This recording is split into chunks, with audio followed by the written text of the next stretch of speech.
Hey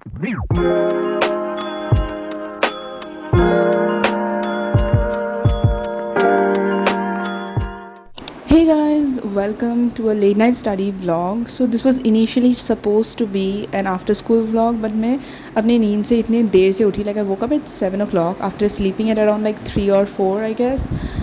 So I decided that I would do some late night studying.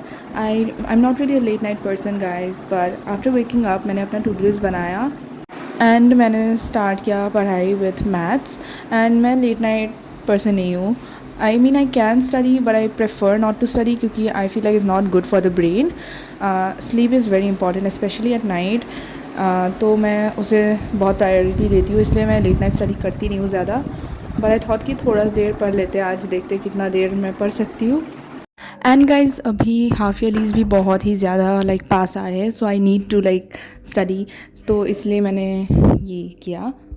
So over here I am doing the chapter AP. मैं questions practice कर रही हूँ extra. And AP करने के बाद मैंने एक छोटा सा ब्रेक लिया, but I did not take a very long break क्योंकि मुझे लाइक एकदम प्रोडक्टिव फील हो रहा था क्योंकि मैं सो के उठी थी. So I started with control and coordination. मैं ये चैप्टर फिर से पढ़ रही हूँ, लाइक मैंने ऑलरेडी एक बार पढ़ लिया है. ये kind of like a revision भी है एंड ऑल्सो लाइक मैं अपने शॉर्ट नोट्स बना रही हूँ एक साथ.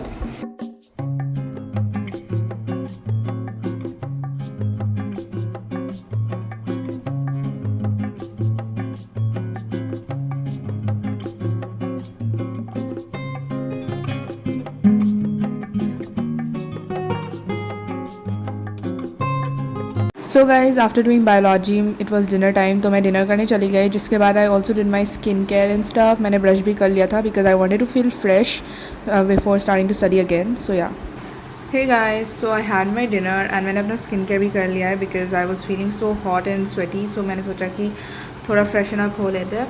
सो now I am going to be doing English and I will be doing it from the Oswaal question bank. So I will be practicing like a few grammar like question and stuff क्योंकि ये सब practice करना बहुत important है. So I start now. So let's go. So guys यहाँ पर I started with English and मैं English को भी अभी फोकस ज़्यादा ट्राई कर रही हूँ कि करूँ एंड एक्स्ट्रा क्वेश्चन प्रैक्टिस करूँ जितना हो सके बिकॉज इंग्लिश में राइटिंग इज़ एक्सट्रीमली इंपॉर्टेंट. अगर आप लिख के ना पढ़ो देन आंसर फॉर्मेशन नहीं होता है. सो इसलिए मैं यहाँ पर ग्रामर प्रैक्टिस कर रही हूँ एंड या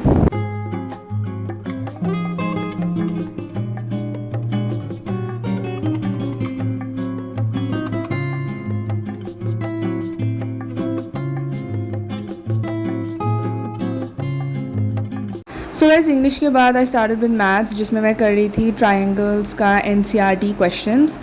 ये मैंने ऑलरेडी लाइक स्कूल में जब हमें करवाते हैं तो मैं मतलब खुद से करती हूँ एंड अगर मुझे ना आए तब मैं मैम का लाइक एक्सप्लेनेशन देख लेती हूँ. बट या I always try my self. तो मेरा ऑलरेडी लाइक होके रखा है एक बार, बट आई थॉट कि मैं खुद से और एक बार अच्छे से करूँ विथ एग्जाम्पल्स. तो yeah and guys it is really important to do NCERT before you move to like a RD Sharma और a question bank something like that. क्योंकि अगर आपके बेसिक्स ही स्ट्रॉन्ग नहीं होंगे तो आप सब कैसे ही करोगे sums like extra sums and higher order type sums. तो इसलिए it's really important to NCERT. So guys after doing a few sums in triangles मैंने स्टार्ट किया विद एग्रीकल्चर. इसका मैं लेक्चर देख रही थी एंड मुझे इस दिन को ये था कि I just need to complete this lecture.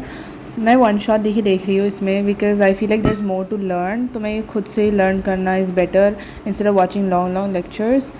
तो इसलिए मैंने इसका लाइक वन शॉट देखा एंड या एंड लाइक इसी को करते करते लाइक आई थिंक 12-15 और इवन पास दैट बज गए थे and I was just really tired कि मुझे पढ़ने का और मन नहीं कर रहा था. I just could not. So guys, I'm done studying and it is currently 12:22 AM and I will go sleep. So I hope you guys enjoyed watching this video and I'll see you in the next one. Bye bye. Stay safe and take care.